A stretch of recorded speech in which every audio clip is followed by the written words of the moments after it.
Oh, welcome all to the SnailTrail4x4 podcast. If you like going off-roading in Toyotas, wrenching on Toyotas, camping in Toyotas, and maybe even poking a little bit of fun in Toyotas, and of course, hearing about how fantastic the Granite View Loop is in Toyotas, then this is the podcast for you. That's right, ladies and germs. My name is Tyler, and joining me for another episode of the SnailTrail4x4 podcast is the man that wears thongs on his feet.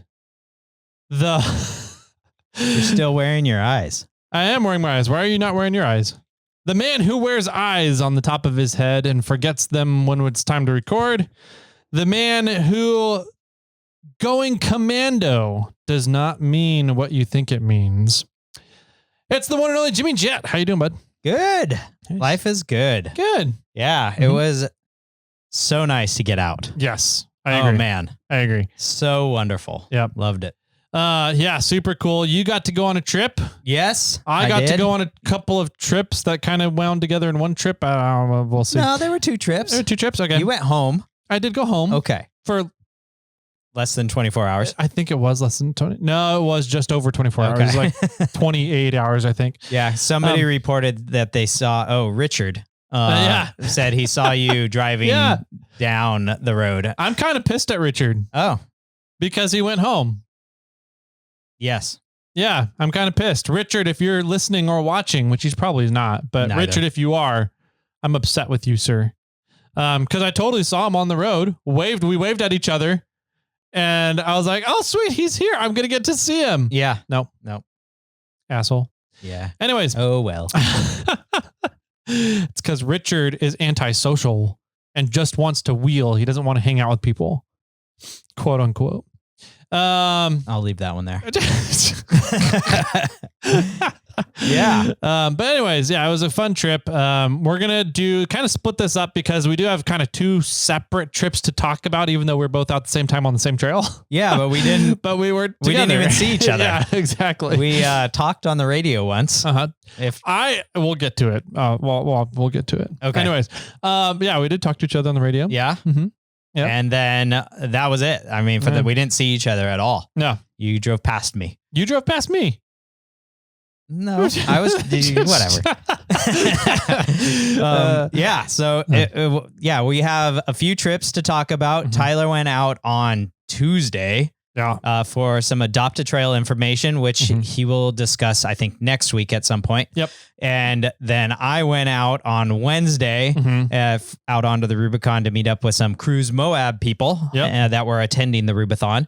And then Tyler went out on Wednesday night on the trail Thursday morning. Yep. On the trail Thursday morning. And to attend Rubathon. And I had to come home a little early, which we've talked about in the past as well. Yep. So it was really three different trips in a way. Yeah. And so we're going to kind of break this up into a few different episodes with some good information for you guys, especially the Adopt a Trail information that we're going to discuss here in a little bit. We talked a little bit off air about what's going on, and Tyler needs to clarify some things with his club, but there might be some good options for people to help out on the trail. Yeah. If you are interested, and you don't even have to be a club member, and that is a possibility. So it's a very likely possibility. I'm not going to give you guys all the details, but I will say if you are local to Northern California and you want to go hang out on the Rubicon Trail for a weekend, keep July 26th, which is Jeepers Jamboree weekend, which technically they have a parade permit, but we're going to be doing some work on the trail while the trail is empty, because on Saturday, everybody should be down in the Springs for Jeepers Jamboree, but the trail should be empty because nobody else is allowed on the trail during that time. So we're going to get to go on and do some maintenance and put in a nice helping hand to help the trail stay open and sustainable for years to come. Right. So I have to confirm a couple of the details with my club.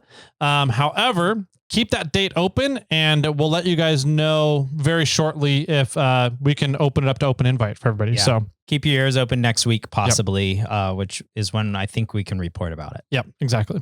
Yeah. So besides that, we have gotten some responses, a response on winners for the Yokohama tires. Oh, we did get some. We got Cam B responded and said, the gentleman responded to me, messaged me and said, "Hey, I'm Cam B." And I said, "Sweet. You're the number one runner up." And you got approved everything? I didn't go that far yet. Okay. Because I'm waiting for the first person. Gotcha. Before I go down the rabbit hole of trying to get somebody approved. Okay. Because if the first person, which was A13X Mont, I think. Yeah. If they respond, then there's no need for me to make Cam B do any of that work. Yeah. So as of this time, I think the second runner up was Boo Collector, which all they said was spaghetti.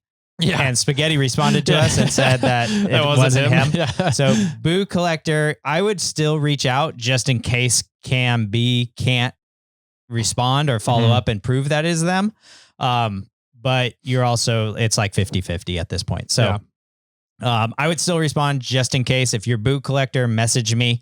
I'll put your name down so that if Alex A13X Mont or Cam B's don't work out, then we can still fall back to you. Yep. So, we'll just keep if you're A13X, which is I think Alex Mont, message us. If you're Cam B already messaged us, and if you're Boo Collector, message us just in case. Yeah.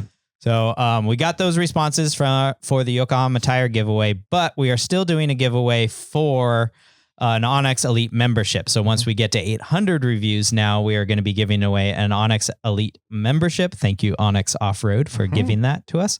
And all you need to do is go over to Apple Podcast and leave a review, and you are automatically entered. Yeah. So cool. We got that for reviews going on. Let's see. We have a monthly giveaway, which we haven't confirmed yet. We have it lined up. And we're pretty sure, 99% sure we're going to go with it, but we haven't confirmed it yet. So I went with the reviews because I didn't know the answer to this one. Yeah, exactly. Yeah. So, we should be able to have the answer for you guys next week on that. Jimmy and I have a little bit of legwork still to do on that front, but it looking like it should be no problem. So we'll let you guys know next week on the monthly giveaway.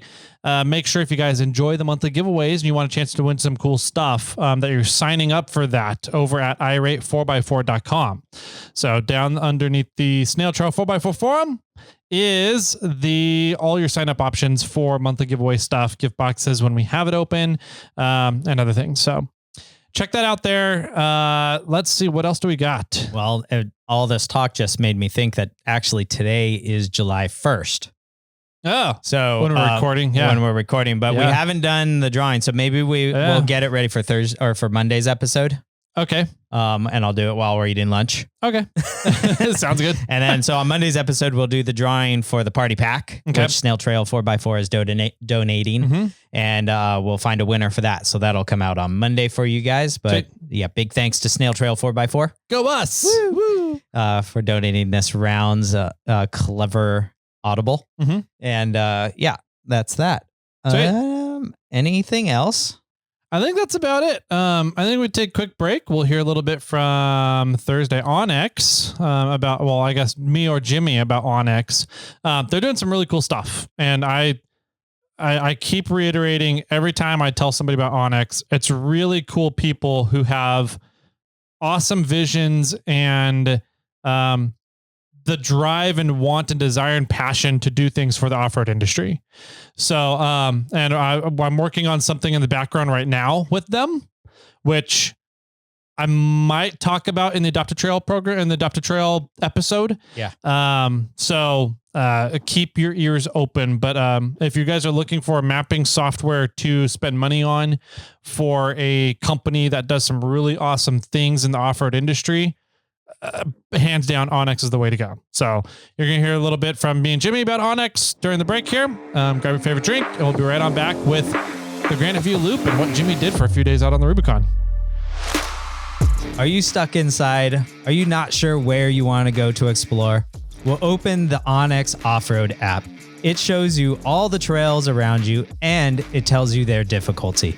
Now you can quickly search out your next adventure or plan your next trip. Download Onyx Off-Road from the App Store. Onyx Off-Road, built for the adventurer.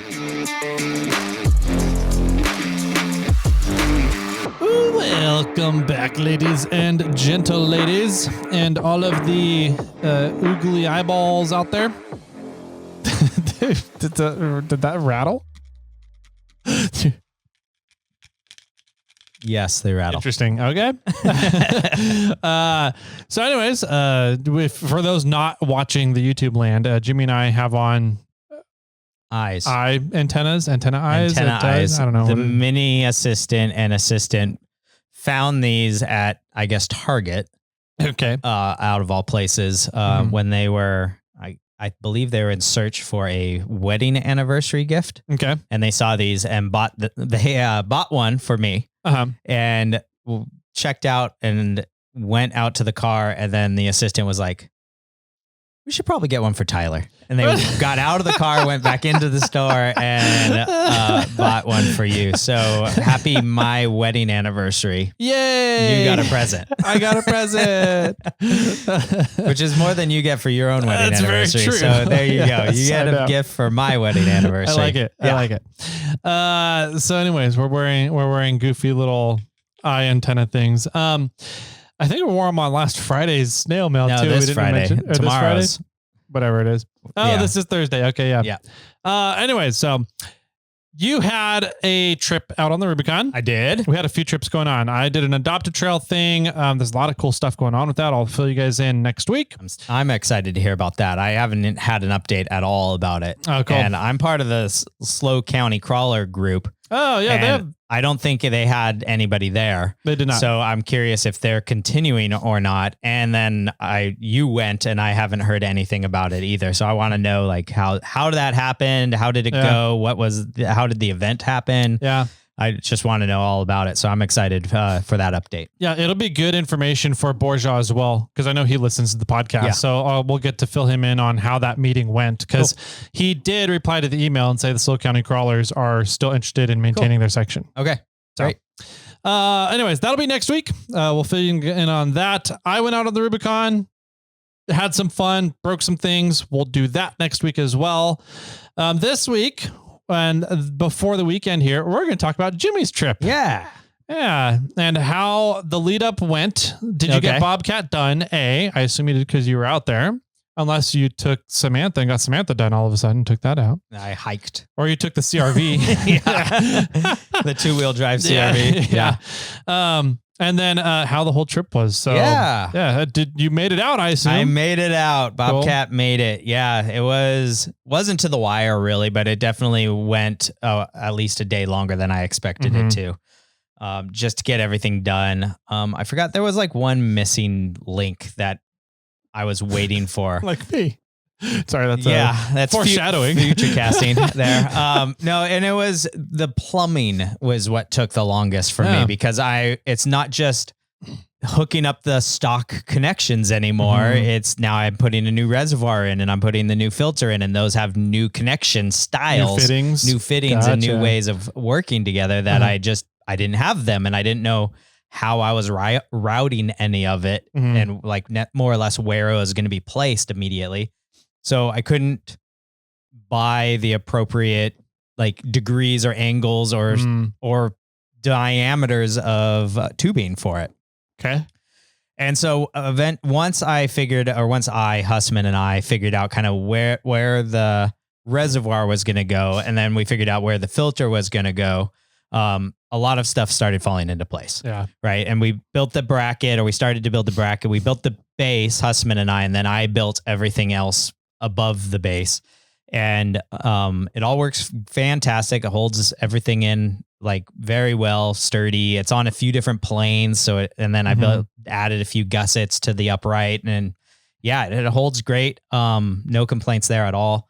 And once that was all in place, then I go, oh, okay, this pipe's going to run from point A to point B, and this one's going to go from C to D, right? And then you can understand like how it's going to get routed. Yeah. And the one Hussman had a lot of fittings and some stuff that he had used previously for his 22RE build and his old power steering setup, because he upgraded power steering stuff to the radial dynamic setup that I went with.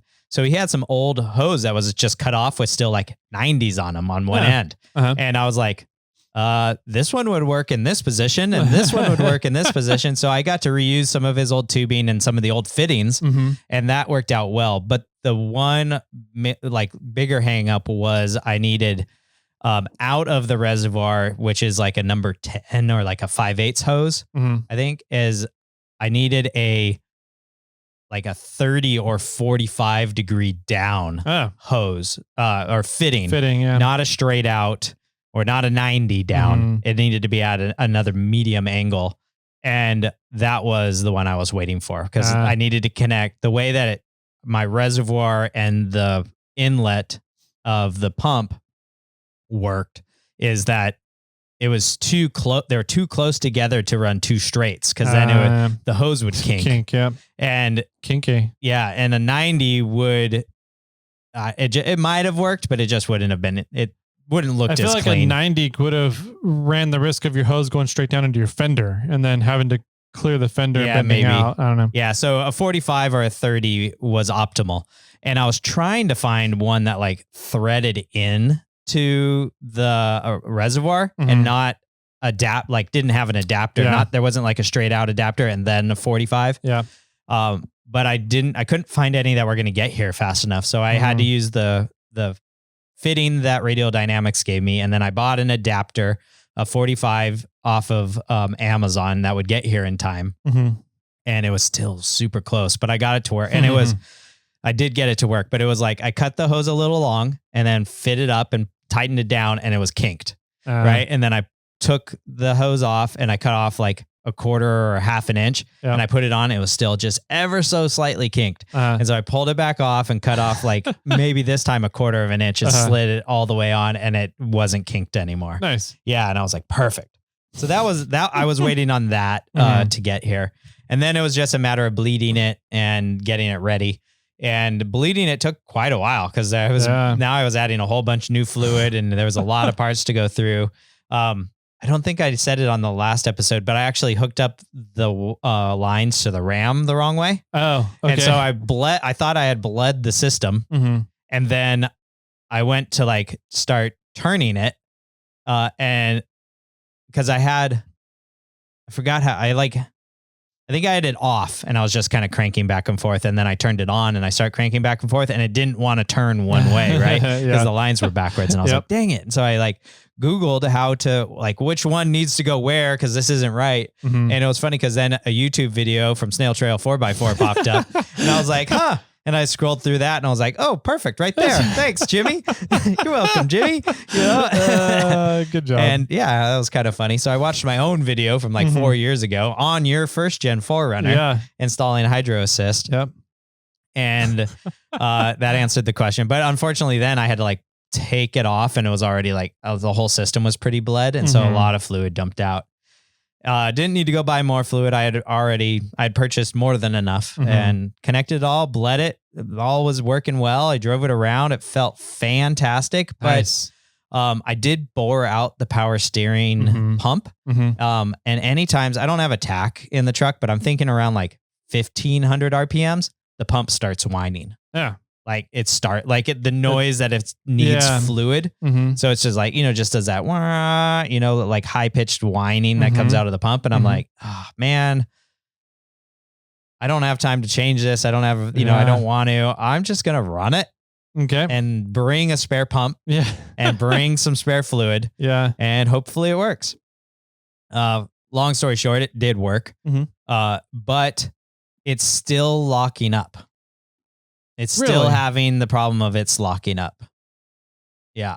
Interesting. So there's only one thing I did not change in the entire power steering setup because I put a new pump in. I added a reservoir. I added a radiator. I added a filter. Yeah. Right. The only thing I didn't change was the actual power steering box. Yeah. So or the RAM. Well, the RAM was rebuilt. Okay. I had the RAM rebuilt. Yeah.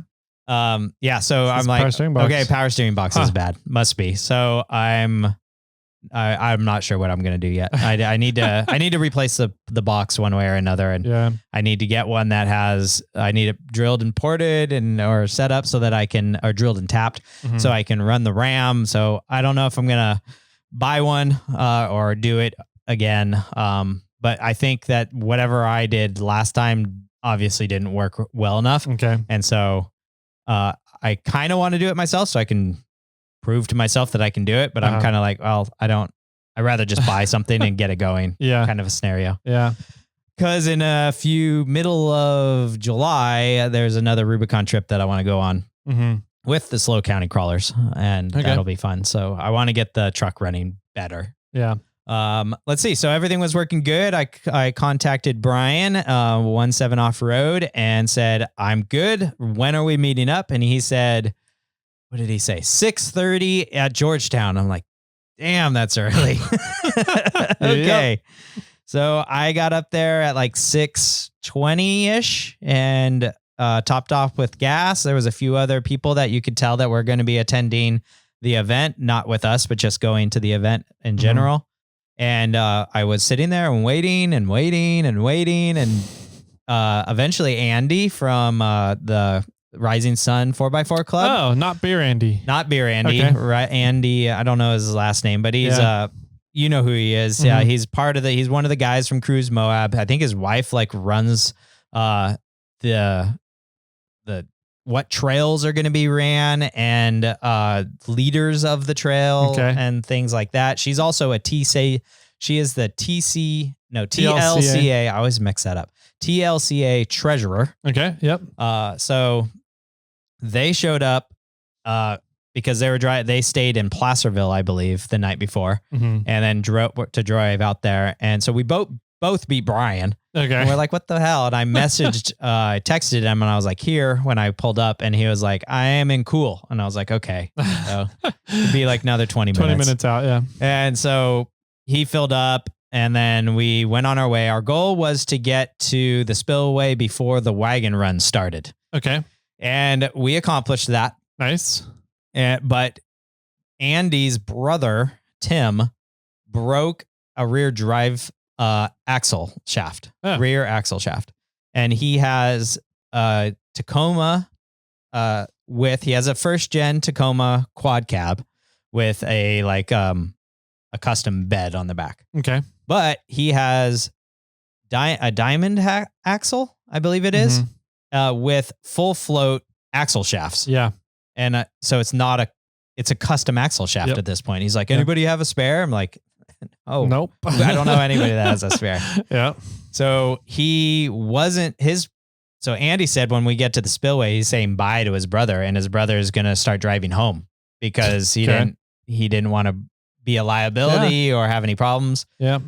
And he broke the axle on Axle Hill, and then he drove the rest of the way to the spillway.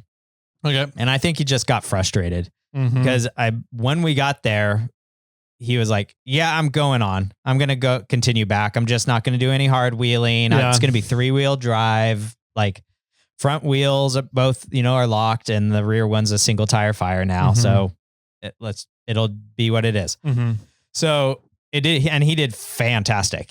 I think he needed to get pulled like once or twice throughout the whole thing. He drove, not the hard lines, but he did some good obstacles. Like there's some spots on the Rubicon that there's no other way but through some of the harder, difficult obstacles. And he did great. So once he was like, okay, we're going, then we took off.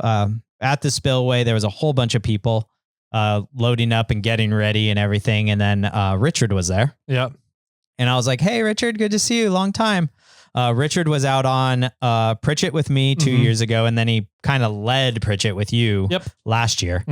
And so we both know Richard. I've known Richard for quite a while. I was actually looking through some old photographs for a thumbnail for the safety tips. And I found a picture of Sean on his side, Borja, and then Richard standing at the front of it. I was like, oh yeah. I'm like, man, that's like funny. 6-7 years ago now that I've been on and off wheeling with Richard. So yeah, that was pretty funny. And so, and then I was like, hey, Richard, how's it going? He's like, good. He's like, when are you leaving? I'm like, oh, I'm with Brian and these guys. He's like, oh, I'm wheeling with you. I'm like, sweet. I'm like, and I was airing down with my Morphlate. So I was like, go on over there, go meet up with everybody and I'll be right there. And then like with the Morphlate, seconds later, I show up, so then, we got ahead of the wagon run.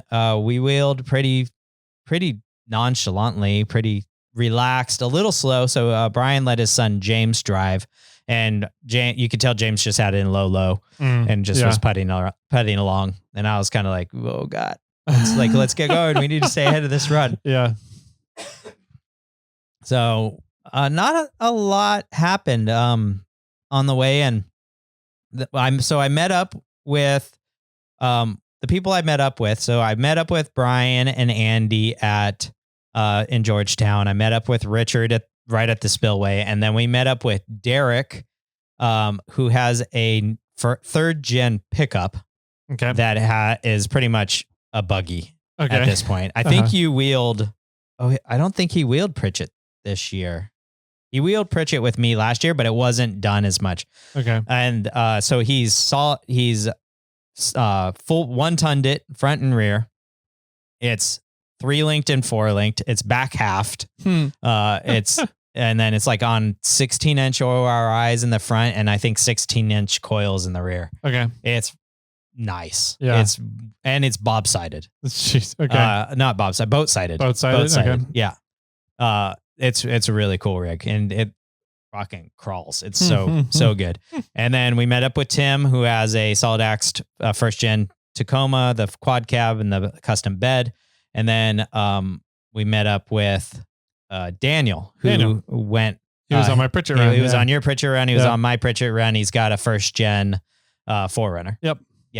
On 35s. Yep. But a good wheeler. Really good wheeler. Yeah. And then I think that was it. I'm trying to remember. If I forgot somebody, I apologize. And then Richard, and then I think that was it. There was only like 6 rigs with us. Okay. So, so we wheeled on pretty smooth, nonchalantly. We stopped a few times to go to the bathroom and eat some snacks and help people through an obstacle or whatnot. Nothing really happened that I can recall on the way in, except my power steering was just whining like crazy. So, I looked at it, and there was fluid like coming out of somewhere, and I couldn't figure it out because like my fender was wet. Yeah. And then I was like, where's this fluid coming from? Like I was checking fittings with a towel and looking all over, and I couldn't figure out where the fluid was coming out of. Mm-hmm. And so I wheeled on, and every once in a while we would stop and I'd check the fluid level. And I think we got to about Arnold's Rock, and I was like getting pretty low on fluid in the reservoir. Interesting. Yeah. And so I added fluid, and I was like, I'll just worry about it. Like, as long as I keep the fluid in there, it's going to bleed itself, and we'll figure it out. And so, I'm trying to, I really don't think much happened on the way in. We just did a steady crawl the entire time. Okay. It wasn't anything crazy. I went through the narrow section at Arnold Rock. Okay. I, ever so slightly tapped my bed and scratched it. Okay. So that was fun though, but I haven't gone that route in a while. I don't go through that anymore. You can't. I can't with the new axle setup, but B, I went down it one time with the old suspension axles and just obliterated like one of my passenger doors on Arnold's Rock going down it. So I'm like, I don't need to go down there anymore. Yeah, right there. So I was working my way through the 2 big rocks, the narrow section straight through Arnold's Rock area. And Andy was going on the left side through the rocky mess over there.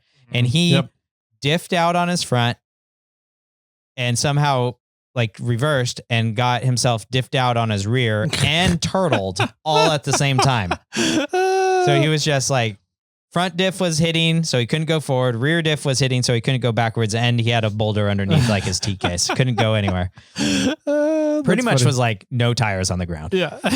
And I was trying to work my way through the narrow section, and Derek was behind me. He was going to follow me, I believe. And then Daniel was behind me. He was going to follow my line. Mm-hmm.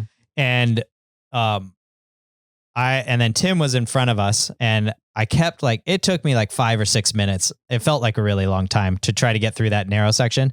And I kept trying to work it, not hit my bed and not destroy Bobcat. And then Tim walks over and he goes, dude, you need to go way passenger. I'm like, isn't it just going to rise me up? No, he's like, more. And he's like, no, you're already at the top. Like you're already tipping over as far as you're going to tip over. You just need to be over a foot. Huh. I'm like, okay. So I reversed back as far as I pretty much could and went passenger a long ways. And then It was close, but I didn't hit and was able to make it through. And then I turned to try to get help out Andy. And I was like, man, I'm going to have to do like a 4-point turn here and then do a U-turn around Arnold's Rock. Yeah. And Derek's like, hey man, you just want me to come up there? Like, I'm in a good spot. I can just get over there. And I'm like, yeah, that'd be a lot easier. So he wheeled up there and we just pulled Andy backwards over the rocks and off the rocks. And then he was good. Okay. And then Daniel, I think, went through the pinch rock area too. Okay. So he did good. And then we wheeled down to Buck and a lot of us were talking about where to camp, and I always liked the spot in the back, but people wanted to be closer to the water. And so we went over the dam, up tree line and out that way, but not as far as we went for the Snail Trail meetup. Okay. And we camped over in the trees over in that area. Nice. That's an awesome spot. It was a great spot. Mm-hmm. Worked out well. We had quite a few rigs, and so it was a good spot. There was plenty of room for us. Yeah. While I was out there, there was a bunch of the Wonton pickups, Toyota, Okay. the third gen solid axle swapped on like 42 guys from Elk Grove.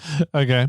Area out there, and there was the Beyond 4x4 camper gentleman, and we all kind of met up at Soup Bowl. And it was funny because I know all these rigs, right? And I know a few of the drivers from just local meetups, and everybody else was like, man, these third gens, like, what are they doing here, right? What's going on? And one of them is trying Soup Bowl.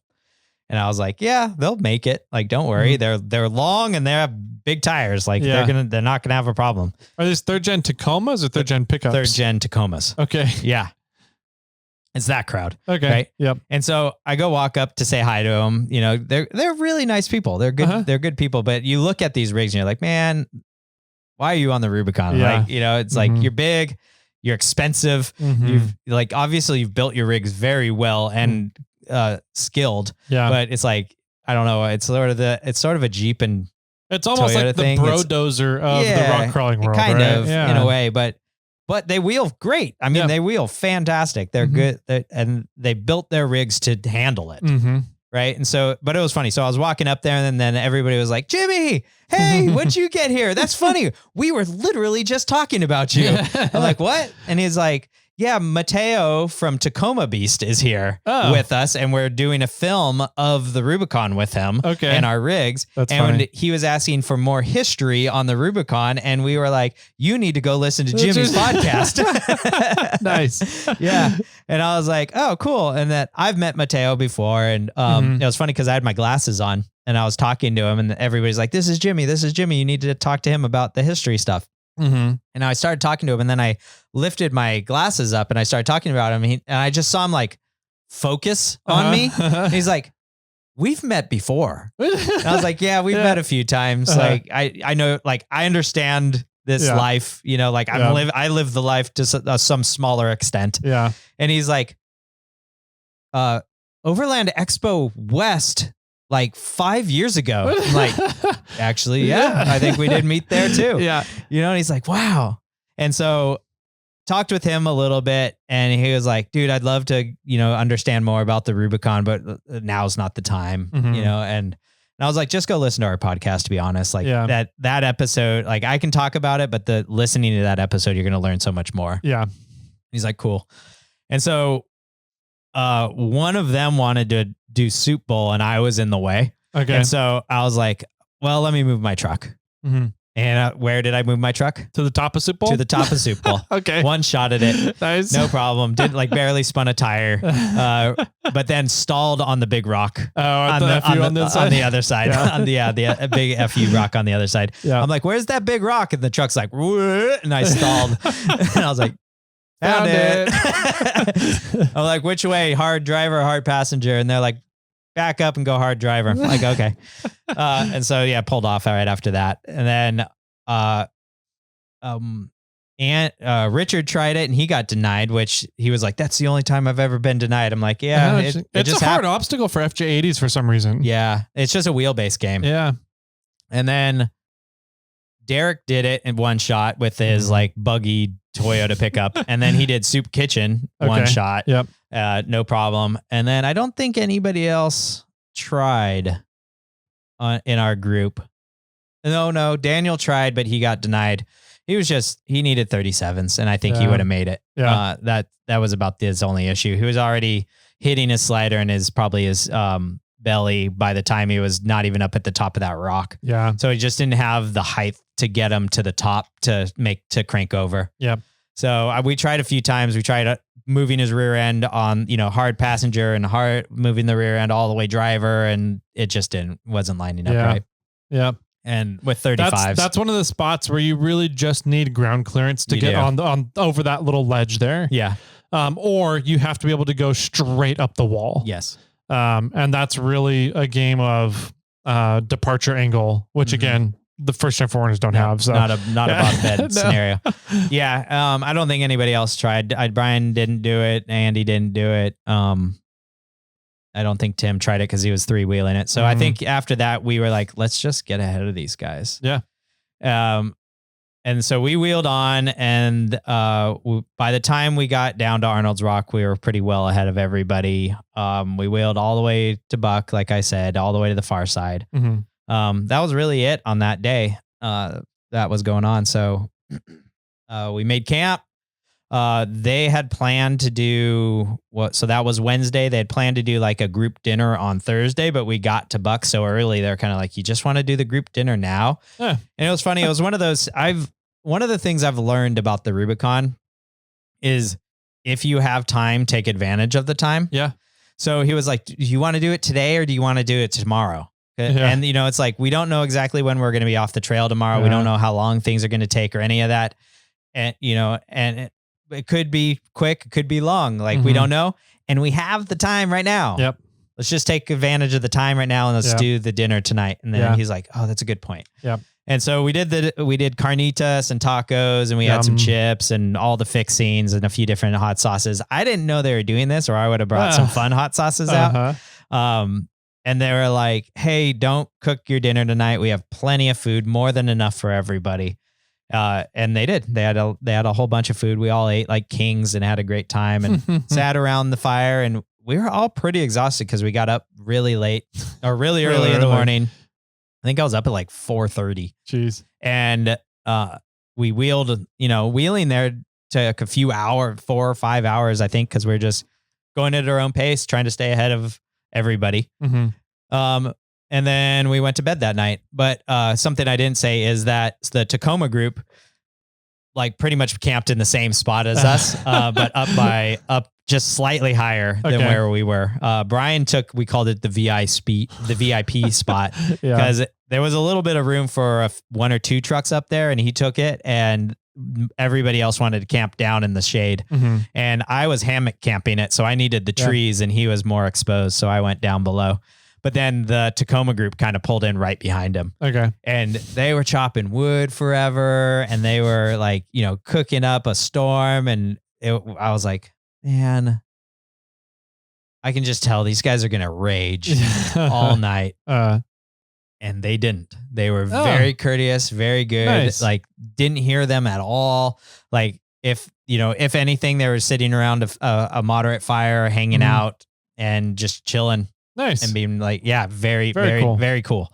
Because sorry guys, I expected the worst. Yeah. Like what, I don't know why, but that's what I expected. So, so then Thursday rolls around, and that is my wedding anniversary.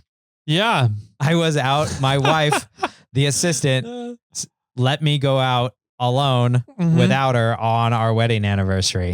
And I asked, like, all week kind of leading up to this, like, you good?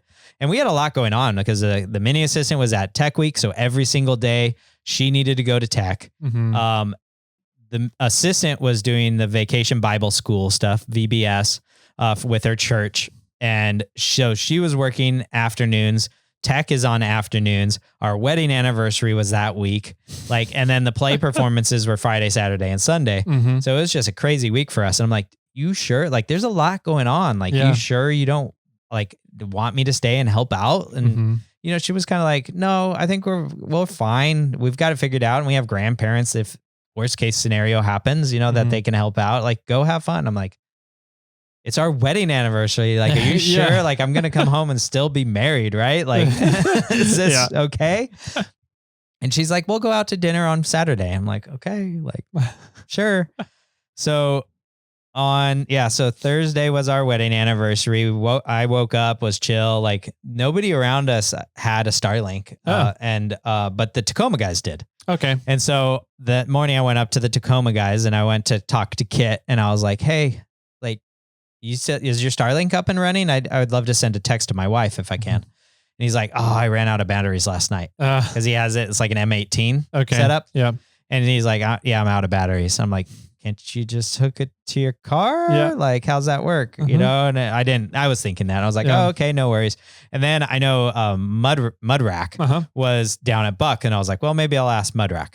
And so I was like, on the way out, I want you guys to point me who Mudrack is. And they're like, why? And I was like, cause I want to ask him to send a text on his Starlink to my wife because today's my wedding anniversary. And everybody's like, today's your wedding anniversary? They all freaked out.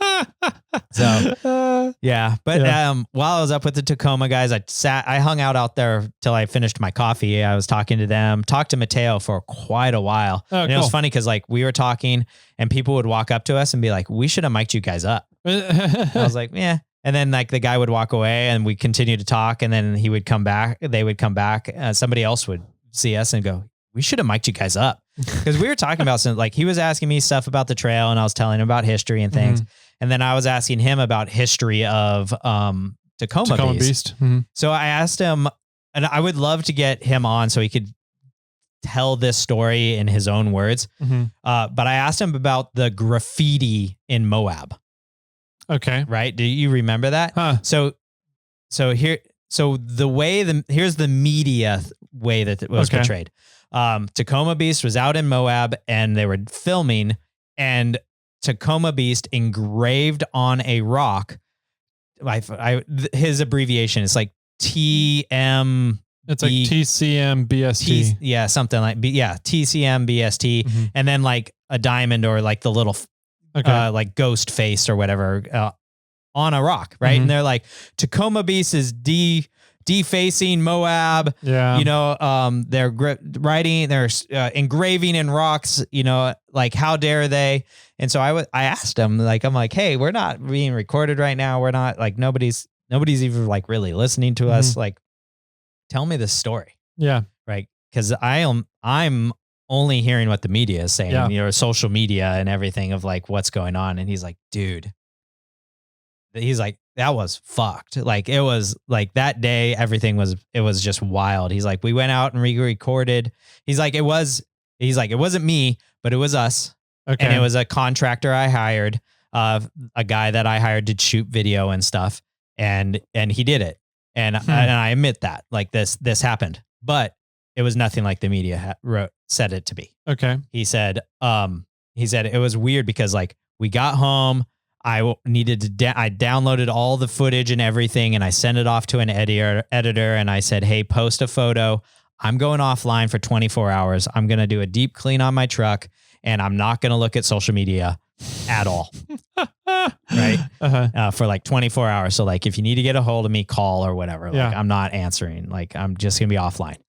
And he said, they posted the photo of the engraving. And he said, the truth is and he pointed at like a rock on the ground. And he's like, it was a good, like maybe our coffee table size thing, like a small, like a size of a car hood on the ground. And he said it was lightly written on there with a rock. And like, if you were to take your hand, you could brush it away.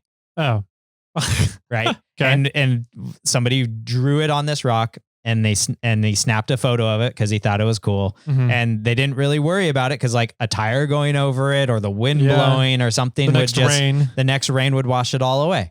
And so they left it. And I don't think anybody ever saw it again or went back to see it, or I'm not sure about that, but supposedly it was so faint and so light that it wasn't like it wasn't a concern as defacing the spot. But so they posted it on social media. That was the post that they did. And he's like, I'm off air, right? Like I'm not doing anything. And he's like, my phone is just blowing up. And he's like, I'm not looking. I'm not looking. I'm not going to deal with it. I'm off for 24 hours. And he's like, his fiance was like, dude, you should look at your phone. Like, you're seriously blowing up. He's like, nope, not doing it. I'm not looking at the phone. I'm not doing any of it. Right. And then a friend called him and he was like, dude, you need to check out what's going on Tacoma Beach right now. Like, it's blowing up. And he's like, nope, not doing it. Not do whatever. And then he said one of his really good friends called him and he was like, I was in the middle of like shampooing my carpet of my truck. Like, I was in a serious deep clean. Right. And he's like, one of my best friends called and he's like, dude, you need to get online and solve this problem. The media has now got a hold of this photo. Oh, no. And he's like, what? Like, what photo? Yeah. And he was like, okay, fine. And he's like, I didn't want to get online. Like, I wanted to be offline for 24 hours. But when my buddy called me and said, you need to solve this, like, there's a problem. He looked online. He's like, oh shit. Right. Because now the media had taken it and supposedly skewed it and turned it a whole different way about how Tacoma Beast is defouling Moab. And he's like, it wasn't that. Like, it wasn't what the media said. It was just a smaller thing. And he's like, it was really interesting to see like who your friends were, who was just out to get you. He said like for weeks, people would come by and stab his tires. What? Yeah. And he's like, I got death threats. And Holy all crap. this shit. And yeah. And I was like, wow, like that's crazy, you know? And so it was interesting. And like, I would love to have him on to like actually tell Clear the air and tell his story better than me remembering it. Cause it's just an interesting thing. Cause I saw this in the media and I was like, that asshole. Yeah. Right. And then hearing the story, I'm like, yeah, that's nothing. Yeah. Like, okay. Not like a rock on the ground, not on the wall, not near anything else, something that's so faint or so simple that would rub away in seconds, you know. So it was written in the rock using another rock. Yes. So it was literally like not even carved. It was just rock dust. Yeah. Sitting It was on like a rock chalk. face. Yeah. Okay. It's the way that I envisioned it. Yeah. It was like they took a soft rock, wrote on a harder rock and wrote Tacoma Beast and snapped a photo of it with like a chalk rock. Yeah. And that's what the media skewed. That they were engraving into these petroglyphs or whatever. Yeah. I don't know.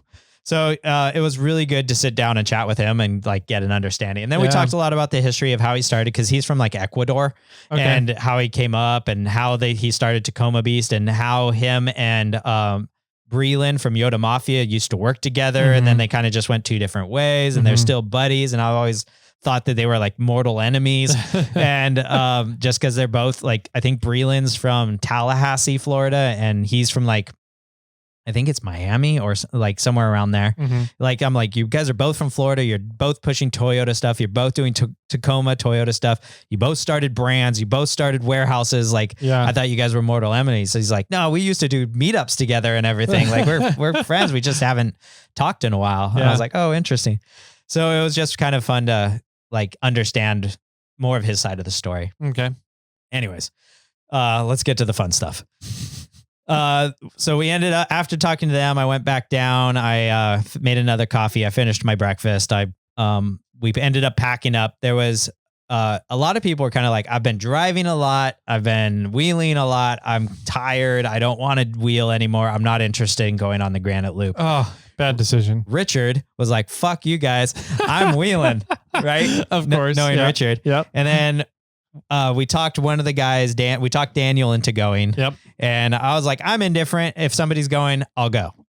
If we're all staying, I'd be happy to just lounge in the lake all day. Like that. I'm content. I can like, it's not difficult for me to get out here. I can wheel it almost any time, even though I've never done it. Yeah. But if the people that are from afar are going to go, I'll go. Yeah. And then Brian's never done it either. Oh, so the only person in our group that ended up going that has done it was Richard. okay. Brian, Daniel, Richard, and I went and did the Granite Loop. And we tried to leave before we hit the wagon run, but we didn't.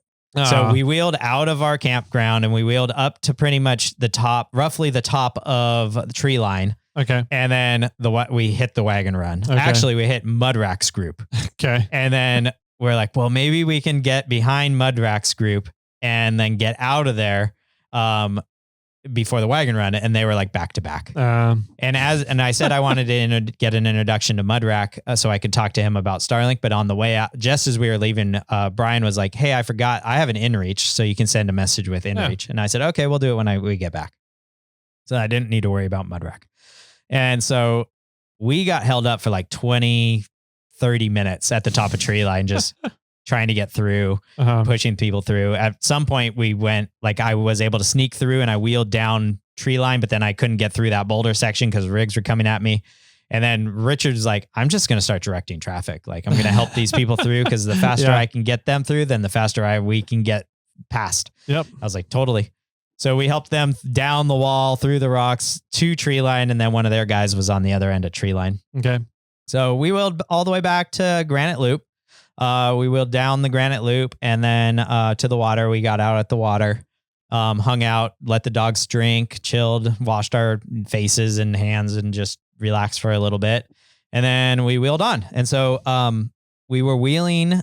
I've wheeled to Trash Can Hill before, but I have never gone farther. So we were wheeling out there and I'm just like, yeah, this way, that way, here we go. And I was like, oh yeah. And I was watching Brian because he was first, I was second. And I was like, oh, I remember this drop. Like it's pretty bad. And Brian dropped off and I was like, ooh, that's it's a steep drop. It's a steep drop right there.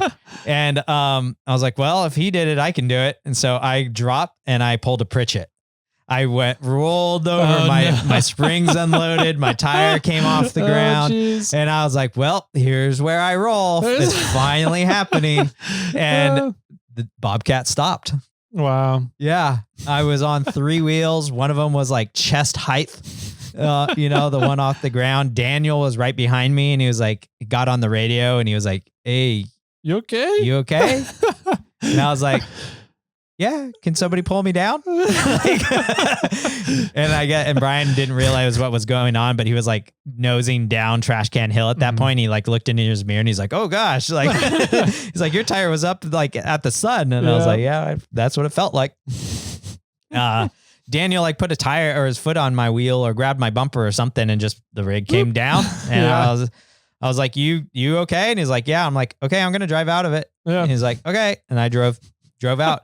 And then he was behind me. He's like, yeah, I don't want to go that way. I was like, can I go over here? I'm like, yeah, that looks like a way easier route. I don't know why I'm following Brian over here. Yeah, right. Wheeled down Trash Can Hill. I just needed like the first drop into Trash Can Hill is easy, but then when you make the turn, you just don't see what's in front of you down the rest of Trash Can Hill. So I'm like, am I good? Like, which way do I go? And he's like, you're good. Go straight. I'm like, really? Like, I can't see a thing. Like, I'm good. And he's like, no, you're fine.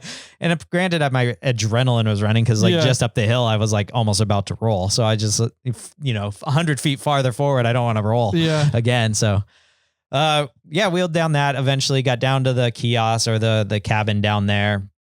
And before that, I guess I got on the radio with you because I was like, I reached out and I was like, hey, where are you? And you're like, we're at Soup Bowl.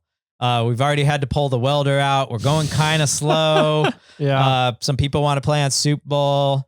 So I don't think we're going to see each other. And I'm like, yeah, that makes sense. I didn't know if we were going to meet before or after. Yeah. So cool. We'll have fun out there. And I tried to reach out to you again.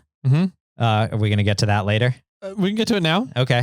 Because you said something about radio. Yeah. So what? So you came over the radio and I was talking to Glenn. I had just mentioned something to somebody. Okay. And then you came over the radio. Yeah. And I was like, oh, Jimmy must have heard that I was talking to somebody. So now Jimmy's calling for me. So I immediately, as soon as you said K6TLR is KJ1MMY, Tyler, you there on the radio? I immediately, within 2 seconds. Yeah. Hey, it's Tyler. What's going on, Jimmy?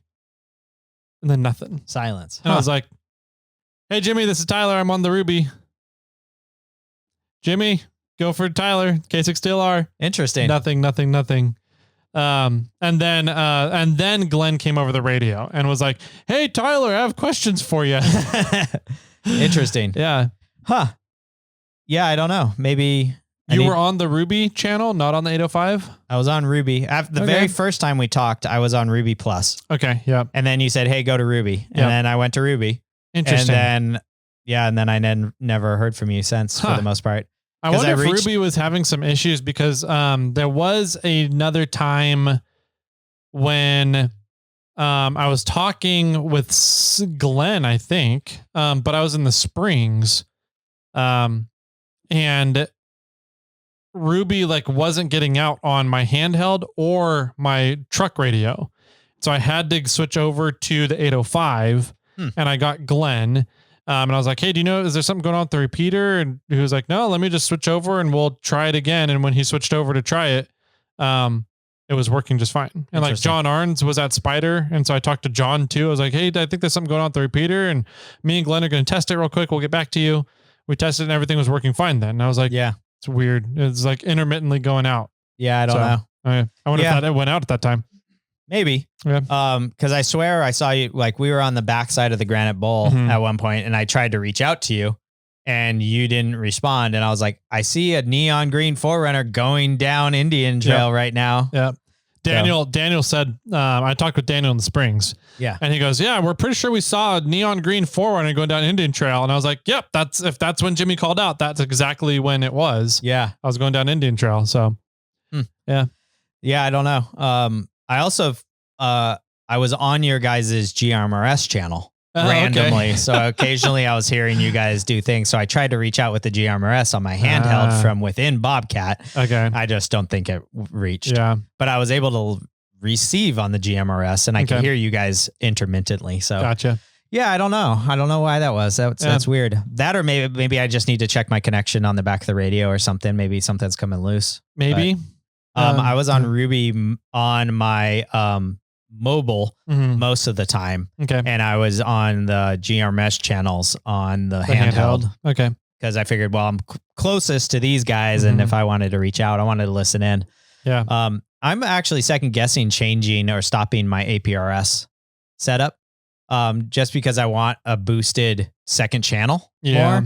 And I got the APRS so that in case my wife wants to track along or see what's going on, she can, and she never does. So I'm considering not using that channel as APRS and just changing it to a second channel. Yeah. I mean, I don't really use the APRS much anymore either. Yeah. I didn't run it at all last week. So okay. Yeah. So anyways, Granite Loop. So much fun. Isn't that such a great trail? It is a great addition to it. I've heard that it's as hard as the Rubicon. I'm not sure if I agree with that. Yeah, it's a different kind of difficulty. Yeah. I think that, I mean, the Upchuck Hill is as hard as almost anything on the Rubicon and possibly as hard. I've never done Old Sluice, but I mean, it's definitely the hardest obstacle, I think, on the Rubicon. Minus what might be Big Sluice, which I haven't done. Old Sluice. Yeah. Thank you. Yep. I have done Big Sluice. But anyway, so we get down to the cabin, we wheel out. There's like a rocky drop and then you go through that and there's eventually you get to the end of what I called the lollipop when you're going to, we were on the stick of the lollipop and now we need to go around and do the loop, do the loop section. It was all pretty easy and smooth sailing, a bunch of drops, a little bit of off camber turns until you get to this like rocky boulder climb. And thankfully we had Richard, and Brian's a phenomenal driver. And Richard's like, this is the way I went last time. And Brian was like, that's what I was thinking, but I was thinking of going high on this rock here. And we're like, let's try it. And he went through it and then I think he got high centered or something. He just got stuck. And then he winched himself up that hill. And I was like, well, I could do that same line and I'm taller than you. Yeah. So I'm going to just keep me on that rock and I'm going to be good. And so I went up and did the whole thing and I hit the rock, but I was able to reverse and go hard passenger once or twice. And then I was able to clear the rock. Okay. Once my diff got around the rock, I was able to clear it and I drove up. And then Daniel was after me and he did the same thing, but then I think did we winch him up? He would have made it if we just would have had to give 5 or 6 times to get around. But then I think we just winched him up or we pulled him up because it was just like, let's get you going. Yeah. And then Richard almost one-shotted it, but then didn't. But then was able to work himself through the way I did it. Okay. So then that was a really difficult rocky section. And what Richard said when he was there last, those big rocks were spread out across the entire hill. And now they're all just shoved down at the bottom. And it's like a sandy hill from there to the top and just this rocky mess down at the bottom. And I'm like, they just need to add more rocks. Yeah. Let's put these bigger rocks in here. That'd be fun. That's like the new line up at the Gauntlet on Slick Rock. Okay. All the rocks were spread out over the hill, and now they're all down at the bottom. Sure. I understand that. Yeah. Once we got to the top of that rocky hill, we stopped and had lunch. We just ate there for a little bit. Then we wheeled on. A lot of off camber, a lot, which isn't terribly bad, but there's a few times when I had to second guess like which line I wanted to go. And then a lot of little drop offs and some off camber drop offs. And then you get to upchuck. Yeah. And upchuck is a hell of an obstacle. Yeah, it is. There's a party line on the right side and there's not such a party line on the left side. But it's still a crazy obstacle. And it's like these really big rocks on the bottom to a wall. And then the wall sort of has a V in it with a slab rock off to the right. Yeah. That's sort of the best I can describe it mentally. That's about how I would describe it. Yeah. Yeah. And so how tall is the wall? Taller than like 20 feet. I don't know. I would say it's taller than the Forerunner is long. Yeah. I can get up on the wall and not be at the top with the Forerunner. Yeah. So. Some buggies might be able to motor up that thing, but I wouldn't try it. Yeah. I was really hoping Derek was with us at that point because he would have really enjoyed the party line side, the hard right or side. So anyways, Richard was there and he was like, this is what we did last time. We drove up on driver on this rock, then this rock, then this rock. And then we drove up the wall, reversed down to put our rear tire in position. And then we spread the V and kind of drove up. And I was like, okay. So Brian went first and it took him a few tries, but eventually his rear tire got into a good spot. And then we're like, keep going, keep going, keep going. You're good. And he made it up. And then I was like, oh, I don't want to do this. This doesn't look fun. This looks crazy. But I was like, all right, Richard, spot me. Like I want to get in a good spot. And so he directed me through and I had to do like three or four repositions at the top because I'm so long. But you are. Yeah. But then once the rear tire was in the right spot for the rear passenger tire was in the correct spot for the rock. Yep. I walked right up it, just low, I think second gear. Yeah. Just crawled to the top. Daniel did the same. Fantastic. He's a little narrow. He didn't have to work it as much. And then Richard took a few tries. Richard was funny because he doesn't want help until he asked for help. Yep. And so we're just standing around and he just worked it. And eventually you could see he was kind of like, why am I not in the right spot? And he literally like drove up the wall, almost till his rear tires touched and then like turned driver down to try to get his rear end over. Okay. And then that set him up in a great spot and he drove out of it. Nice. So, that was good. And then right then, when we got there, there was like 2 international scouts and then like an XJ pulled up behind us.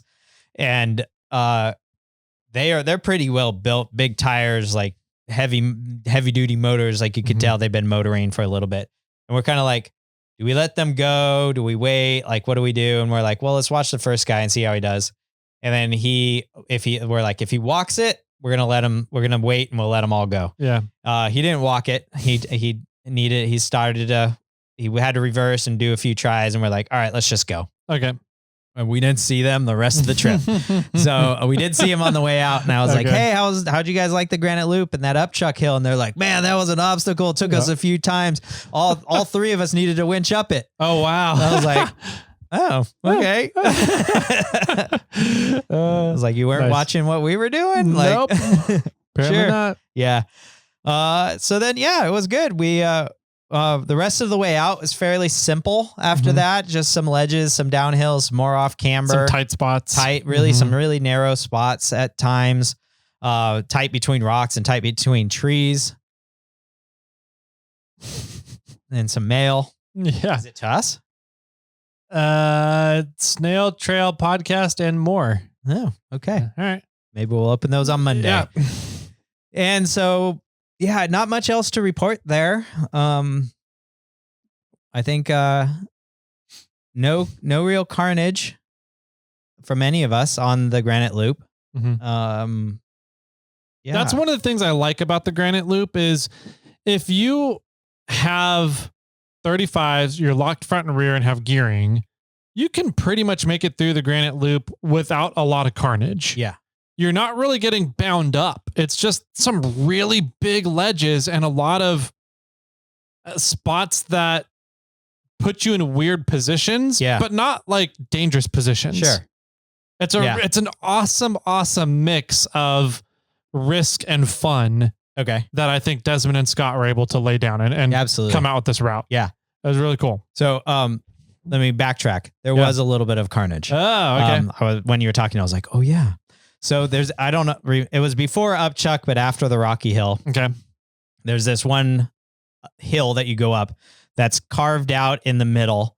And if you put your driver tire in the carved out area, your passenger tire is going way up and there's a big boulder on your left right there, right at your door. Right. And Brian was leading and he went up it and he tried to go really high and keep his tires high. And it was like, man, you're way off camber. I don't like that one bit. And then his rear end slid down and he didn't hit the rock or anything, but he was damn close. Or his slider hit the rock or something. And so he was working it and trying to figure out what to do. And I was like, let me get out and go help him. And so I got out and I was like, what's up? And he's like, I'm just super close to this rock over here. I'm like, okay. I was like, let me just push on you. Like just put his hands on his roof, and pushed it up and he was able to drive through it. And so I was like, well, I didn't like that. I'm going to drive over the rock. Okay. And I pulled a tire, but it was fairly flat and drove over the rock. And then Daniel got on the radio. Was like, I guess that's the way to do it. And so he followed me. And then Richard didn't follow me. Richard went on Brian's route. Okay. And Richard went up high, I'm assuming because I was ahead and I didn't see it, but then slid down and hit his rear wheel well / rear door. Okay, right in that seam. Yeah, in the seam and that small section on the rock. And he was down there, and then I just heard him come on the radio. He's like, guys, I need some spotting or some eyes and possibly some help. And so Daniel went back, and then he gets on the radio. He's like, hey, Jimmy, you need to come back here too. I'm like, oh, okay. All right. So he was just so far over and in a bad spot that like moving any which way is just going to crunch his fender and his door. And so I drove up on top of a rock and winched down to him and pulled his rig away from the rock. And then he winched forward to Daniel. Wow. And so I was pulling him away and he was pulling himself forward. Okay. And that kept him off the rock the rest of the way. And he was able to get through.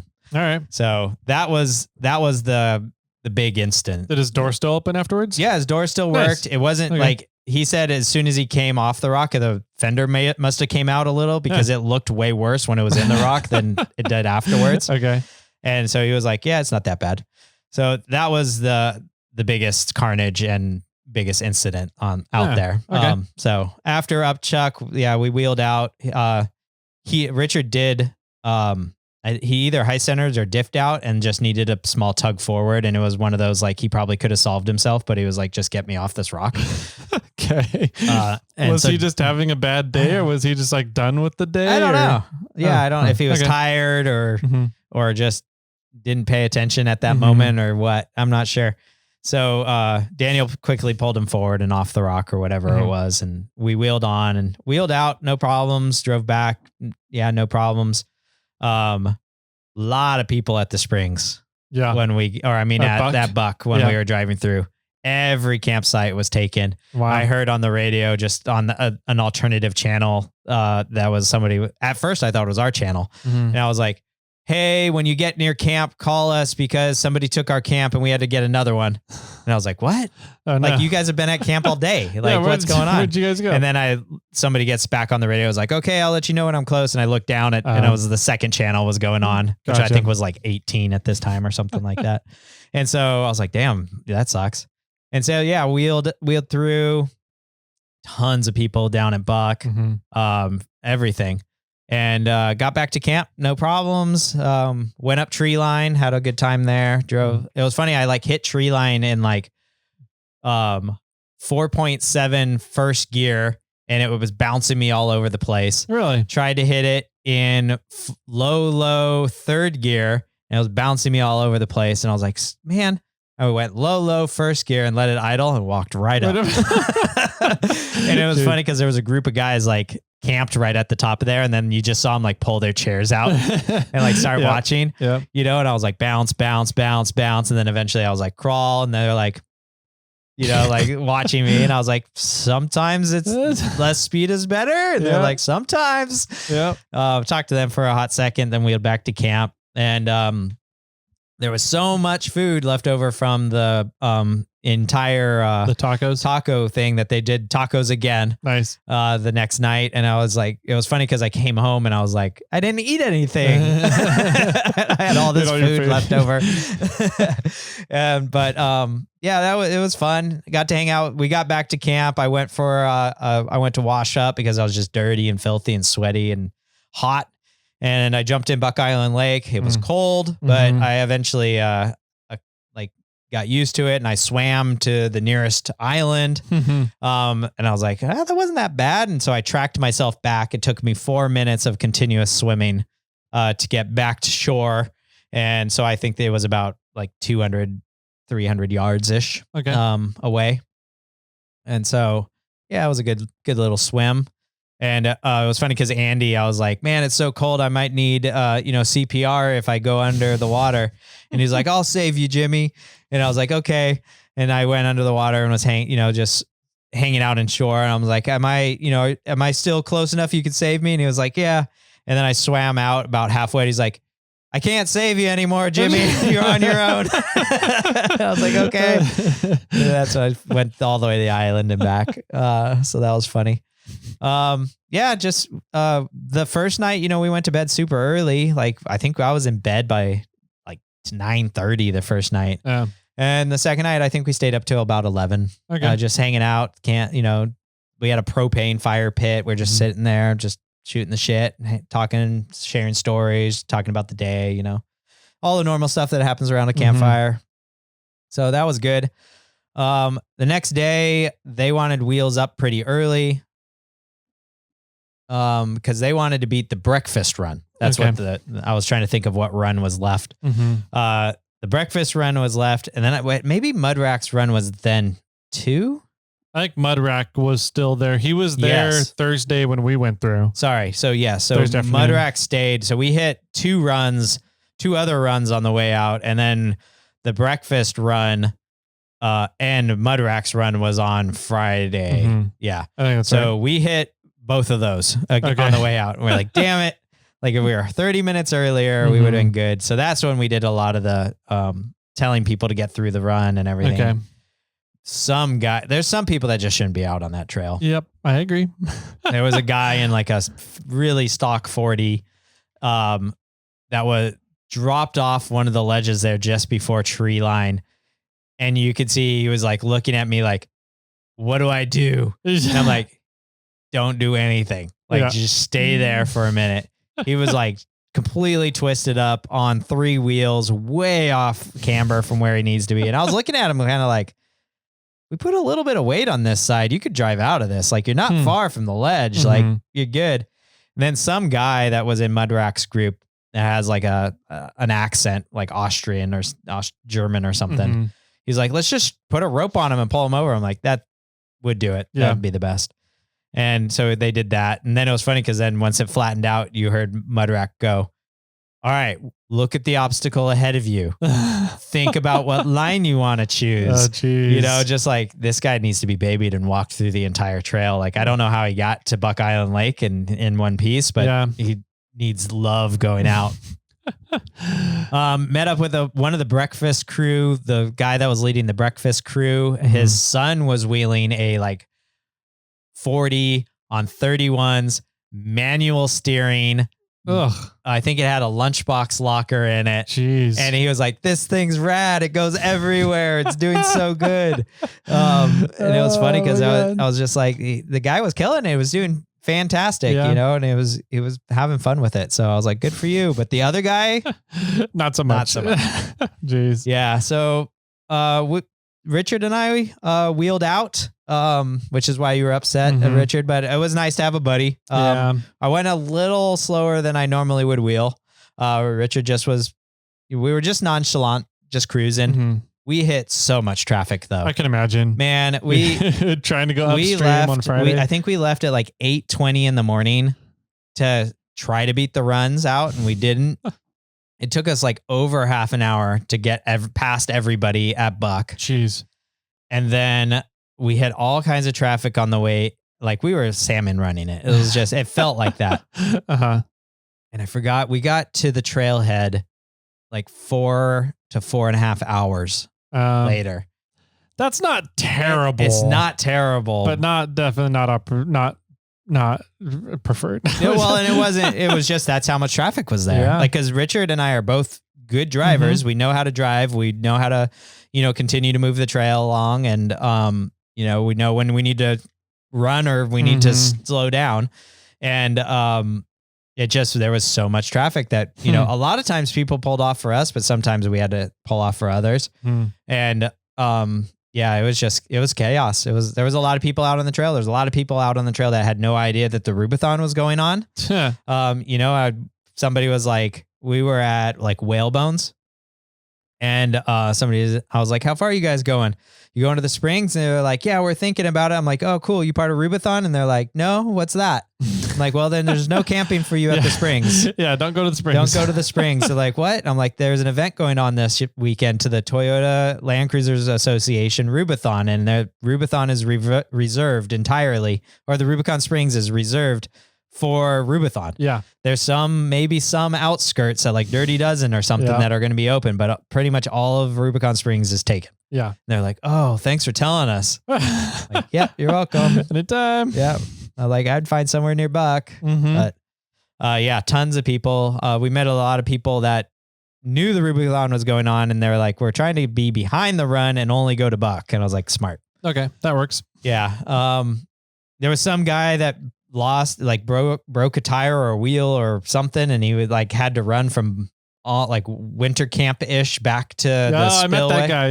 Yeah. And then I met him on the trail too. So he was getting a spare from his rig at the spillway. I'm like, is this guy gonna like try to roll a tire into the trail? Like, I cannot imagine. And then I see some guy walking with like an axle shaft. I was like, you good, man? He's like, yeah, I'm good. I'm almost back to my rig, and I got somebody to carry my tire for me. I was like, oh, you're that guy. You're the tire guy. Yeah. Good. I'm glad somebody's carrying the tire for you. It's a good thing. He had a 40-inch Trepadors. Oh, geez. It's about as heavy as the tires you can make. Yeah. Oh, absolutely. That's crazy. So yeah, nothing really to report on the way back. We did good. We scooted along. A lot of traffic. We did a lot of the easier ways just to get back. The power steering leak. Yeah. So there's on the top of my filter, there's an Allen key. Okay. A recessed like Allen key. It looks like a stop. Okay. I'm not sure what it's for. My guess is it's for bleeding the system. Okay. But the power steering was weeping out of that. Huh. So when I was looking at the power steering, I took it all apart. I opened the hood. I dried everything off, and tried to clean it as best as I can. I'm like, the highest point that there's fluid is on top of my filter. That's weird. And I'm like, that is odd. I'm like, the only thing on top of my filter is this Allen key thing. And I was like, I have no idea what this is for. I'm going to take the Allen key out. I'm going to dry it off. I'm going to wrap it in Teflon tape. I'm going to shove it back in there until it gets hot or tight. And so what happens? We'll see what happens. Okay. I wheeled out. No power steering leaks. Nice. Everything was dry.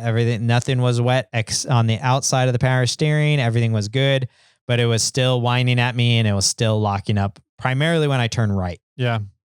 So, I was like, I didn't tow there. So I was like, well, still got to drive home.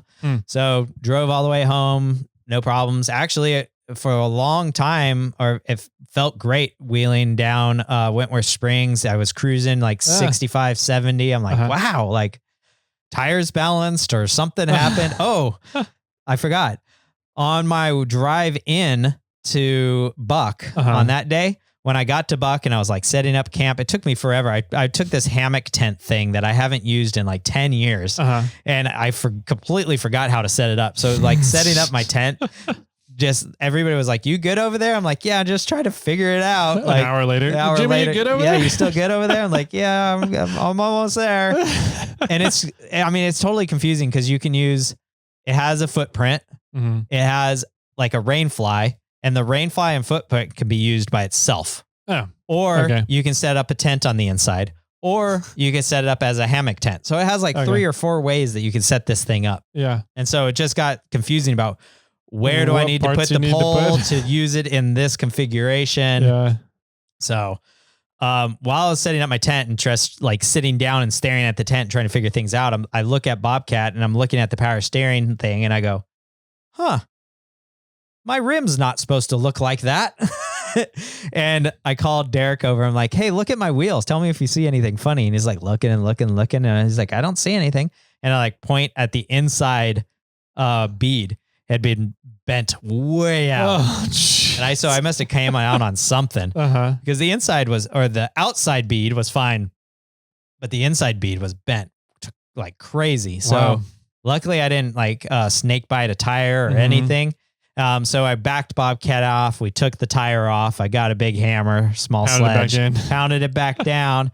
And everybody's like, I'm shocked you didn't lose any air. I'm like, yeah, me too. But I have internal bead locks. So that probably saved me. And they're like, oh, you got internal bead locks? And somebody was like, I don't even know what that is. That's why I was explaining it. But yeah, when you smack that rim or the bead back down, it looked brand new. So I don't know if it was the bent. benefit to steel wheels, man. 100%. Yeah. So I don't know if that bead was out for a while. And that was one of the things that was causing me to have like a weird wobble. Yeah. But it's on the drive home, it felt a lot better until I got on the freeway and was actually able to get up to like a lot of speed. And then I got vibrations back. But cruised home. No problems. Pretty uneventful. I was very low on fuel when I was driving back to Georgetown. I was like, I've got to get to Georgetown. Like I need fuel. Like I was getting down. I was below a quarter, and I was cruising and I get to Georgetown and there's like 3 big old construction trucks, like 2 of them already pumping, one of them back there, like 2 or 3 more cars all the way through their back lot. One car in the road with their blinker on trying to get in. And I'm like looking at my gauge, looking at it going like, can I make it to cool? Can I make it to cool? And I'm like, we'll find out. So I drive down to cool and I'm go down there and you hit the intersection at cool. And that gas station's under construction. Oh yeah, it is. And I'm like, oh crap. Can I make it to Auburn? And I make it to Auburn. And at this point I'm like, the gas gauge hasn't really even changed. Can I make it home? Can I make it home? If you make it to Auburn by there, you can make it home. It's all like neutral, like down the hill. Yeah. So I made it all the way back to home. I did fill up right as I got off the gas, right off the freeway. There was a gas station. So I just pulled off there, gassed up. I only put like half the tank in it, just because I was like, I didn't want to fill up the whole tank. I didn't know when I was going to be needing it again or wheeling again. So I just put like half a tank in. Because I usually like to top off before I go out on the trip. So it's another reason. Drove home, unpacked, cleaned up, and then grabbed our sippy cups and went to the theater performance. Well, actually, we went out to dinner at Monk's. And then we went to the theater performance, which was a lot of fun, which was a fun show. It was Alice in Wonderland. Oh, nice. Which a lot of people should know that story, but it was a twist on it and it was circus themed. Alice in Wonderland. So instead of doing drugs and falling down a rabbit hole, it was sort of a circus themed thing, and they were eating cookies and popcorn to make them go bigger or smaller. And Tweedledee and Tweedledum were like conjoined twins. The caterpillar was a tarot card reader. The Queen of Hearts was a Queen of Hearts, but all of her cards were all tarot cards. Okay. Yeah, it was a lot of fun. And it was a cute show. They did a really good job. We went and saw it. I went and saw it Friday night, Saturday night, and Sunday matinee. Friday night after the show, I had to go pick up my brother from the airport, and his flight landed on time, but it took him a really long time to get their luggage. And I was in the waiting area, just be like, I am so tired. Yeah. Like I've drove all the way through more or less from Buck back home, drove down to the Sac airport. Now I'm sitting, and it's like 10 o'clock, 10:30 at night. Like, I just want to go to bed. Like, I'm tired, but it was a good weekend. Went back to Monk's again on Friday night, met some friends, and then we went to Monk's on Sunday Saturday. Well, Friday we went to there for dinner. Saturday we were supposed to do our anniversary dinner, but the assistant's brother wanted to meet up, so we canceled our anniversary dinner and met up with them at Monk's. On Sunday matinee we went there Monk's again, but I was hungover because on Saturday night I got invited to a whiskey tasting thing at one of the directors of the theater, and I'm like still trying to get my way kind of more into the theater to try and get the mini assistant a better role. It's kind of playing that game. So I didn't really drink on Sunday morning. And so that was the weekend. So and you're still married. And I'm still married. Hey, look at that. I still got a ring on my finger. We're supposed to go out for our anniversary dinner this upcoming Thursday, so the day this episode comes out. Okay. We're 1 week later. I'm taking her to The Place. Okay. It's an Italian restaurant called The Place. Okay. It's more or less across the street from Monk's. Okay. It's in downtown Roseville. And we went there when we were dating, and it sort of became a staple in our like special dating places. Yes, one of the. So Monk's was the very first place we went on our first date. Oh, okay. And that's sort of become this like wonderful spot that we go. It was our first date location. Plus, it's a very easy place to go with the theater. And then like a few months down the road, maybe like 6 months down the road of us dating, we went out to dinner and I took her to The Place. And I said, like, we ordered appetizers and things, and they give you bread and oil and vinegar and stuff. And, I was we were sitting there and I was like, so like, how are we doing? And she's like, I think everything's great. I'm like, no, we're like, how are we doing? Like relationship wise, are we doing okay? And the assistant got all frazzled. Like she knocked over the oil and vinegar and like made this huge mess, and we're just continued to joke about it, and it was a turning point in our relationship because she was asking herself if I was kind of serious about this relationship. And then at that point I was like, no, I'm serious. And I want to be more involved in your life. I want to meet the mini assistant because they had a very good rule. If there's any divorced parents out there that have kids, the assistant and her ex had a rule of you can't introduce your kids to the person you're dating until you've dated for 6 months. Okay. Because it's sort of like not quite like, I'm not sure about this person yet. I don't know if I want to introduce them to the kids.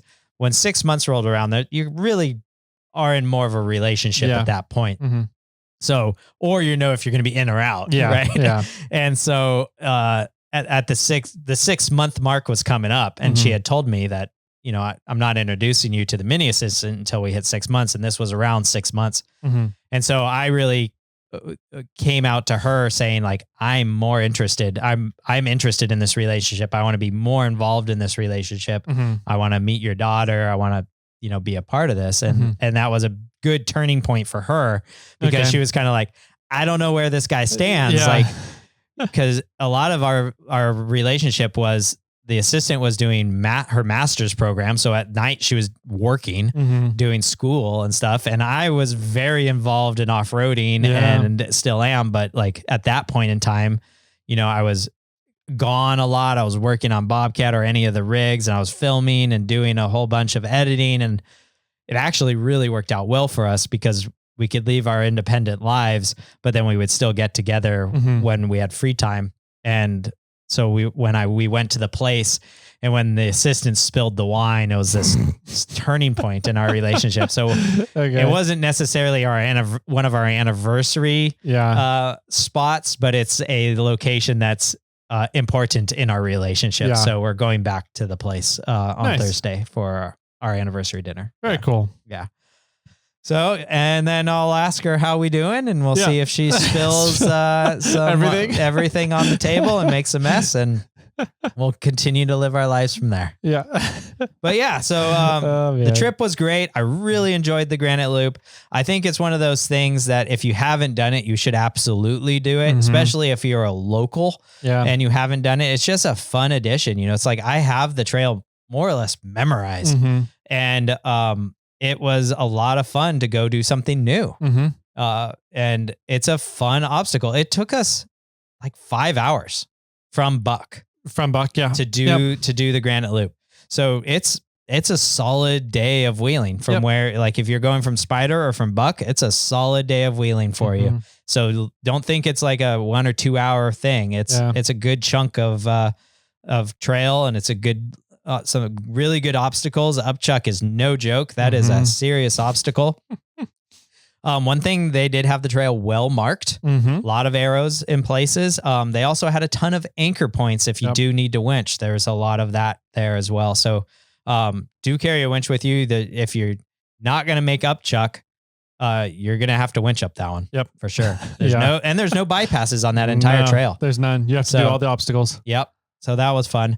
One thing I did forget to say is on the way out, we were going down Lower Walker, and I hear these rigs coming at me, and I was like, maybe I can get down to the boulder section before them. And I come around the corner, and I was like, this 4Runner is flying up the hill.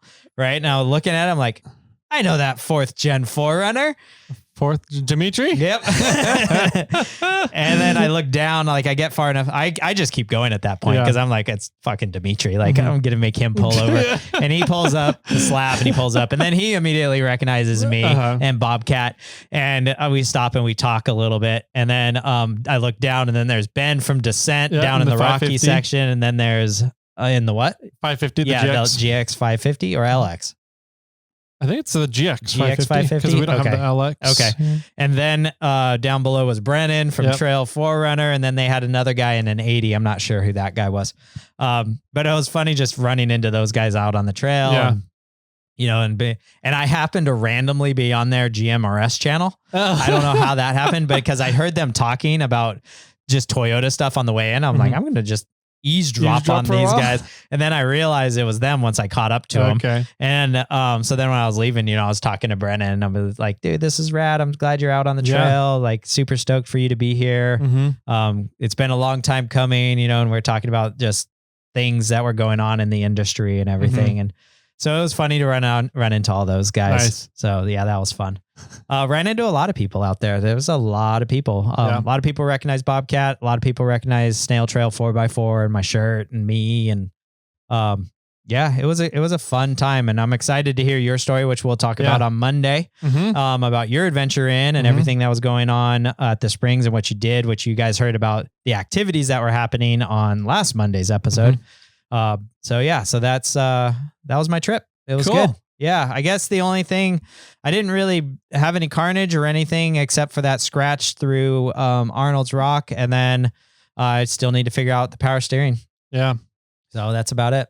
Nice. Well, yeah. Well, that's a great trip, man. It was fun. It's a lot of fun. I've come to realize, you know, when I had that kind of last year off of wheeling, and I'm like, I just want to go out wheeling. Yeah. I've realized though that with this trip to with Rubicon, that the wheeling is fun for me, but it's really about wheeling with specific people, right? Wheeling with friends. Wheeling with friends Yeah. and being out there and camping and just hanging out out on the Rubicon or in the Sierras or wherever it is with friends. Yeah. Like the wheeling it's okay. Like you said, I kind of have the trail memorized by this point, and that was kind of the ongoing joke. Is like I was like, yeah, I'm passing Nobody's Rock, and everybody else is like, we don't know where the fuck that is. Yeah. I'm like, oh, okay. But like hanging out on the trail with these guys, with these friends, that's the part that I really, really enjoy, and that's what I've missed. I've come to realize that, leading into this year, I'm like, yeah, I get to go wheeling again. I'm so excited. And I don't want to say I didn't enjoy the wheeling part. It was okay, but I much more enjoyed hanging around in camp with the people. Absolutely. So yeah. Yeah. I agree. I mean, it was so much fun because I missed Cruise Moab this year, and I was joining a group of Cruise Moab people, and it was a lot of fun just being able to catch up with them because I haven't seen them. Usually I only see them at Cruise Moab, and I didn't see them this year, and I was like, oh, bummer. And then they reached out and they're like, hey, we're coming to the Rubicon. You should join us for Rubathon. That'd be awesome. And then I needed to look at my life, and I was like, damn, I don't know if this is going to work out. And then it did work out, and I was able to go out and join these guys that I haven't seen in like a year. And I was like, dude, I miss you guys. Like, you guys are just great people, a lot of fun, happy-go-lucky gentlemen. And I'm glad we are all able to get together again and sit down around a fire and bullshit, you know, and just catch up on old times and talk about why Derek put ORIs in the front and rad flows in the rear, and just random things like that. So it was a blast. Thanks for letting me join your guys' run. That was really cool. And it was great to see all the people out on the trail and having a good time. And I definitely needed that nature bath. Like I needed to get out, man. That part, the stretch of road as you're leaving Georgetown and that you're driving up this big hill and you get the view of the canyon. Yep. Right there. I was like, so I am so glad I'm out here. Like I needed this. Yep. I do the same thing right about that stretch. And then it happens again when you're driving through the Kingfire Scar up on the ridge. That's where it happens again, just before Uncle Tom's. Yeah. Right around there. Yep. Yeah. Yeah. I was going to stop in at Uncle Tom's, but it was way too early on the way in. And on the way out, I just needed to get home for everything going on. Yeah. But I missed that. Nice. But, cool. A lot of fun. Yeah. We'll see you guys tomorrow for Snail Mail. Yeah. And then the weekend, hopefully you guys have some fun plans. I get to work on some vehicles, a vehicle, and then you guys will get to hear my version of my experience out on the Rubicon this weekend on Monday. So that does it. If you guys have any feedback for us, you want to hear more, you have questions about something Jimmy did, just call in 916-345-4744. Leave us a voicemail. We go over those on Friday. We're about 3.5 weeks behind right now on those. We sort of have a plan to get caught up, but you guys keep calling in more as we plan on how to get caught up, and we have to change our plans. So keep calling in. We love it. It's awesome to see you guys calling in. So keep doing it. If you guys want to reach out to us on social media, you can do that on Instagram. I'm at 4x4 Toyota Tyler. Jimmy's at SnailTrail4x4. And then there's also emails. There's Facebook. There's irate 4x4. Lots of cool ways to get a hold of us. So fun trip. I'm glad you had a good time. Yeah. Glad there was no, I don't know. I'm kind of glad. I'm glad there's no major carnage, but also I'm like, it could have been fun stories. Yeah. Well, because I had some major carnage and I was hoping I wasn't the only one. I think we'll have some fun carnage stories for you on Monday. Yep. So with that, Jimmy, any final words for everybody out there? Happy 4th of July. Happy 4th of July, buddy. What, tomorrow? That's so, tomorrow. Be safe out there. Don't let anybody on fire. Don't light yourself on fire. Let's not have another banana man, please. I've already seen a few x-rays of people's hands from last weekend. So, leave the explosives alone. Yep. And with that, my friends, keep crawling.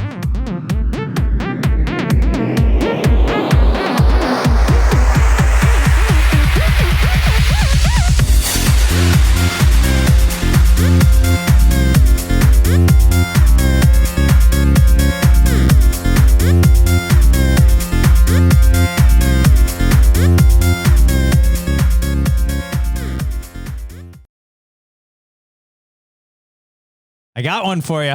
I have a joke. I have a joke. What does a prisoner call another prisoner on? I don't know. A cell phone. That is true in some cases. Yeah. So, yeah. Or the like Campbell's can and a string. That's probably. kind of what I was going for. Right. They actually call each other through the toilet system in Sacramento. So Morse code. No, they Toilet code. If you can you can empty all the water. You can empty all the water out of the bowl and then the plumbing system out of the bowl, right? Yeah. And then there's nothing in the plumbing system because that's not how toilets work, right? Right. But you'd have to get it all out of the trap. Yeah. In the toilet. They find a way to do that. And then they talk through the plumbing system to other people who have their bowls empty. Yeah. Great. You can be so smart at times, you know. Figure out how this stuff works in prisons. It's funny.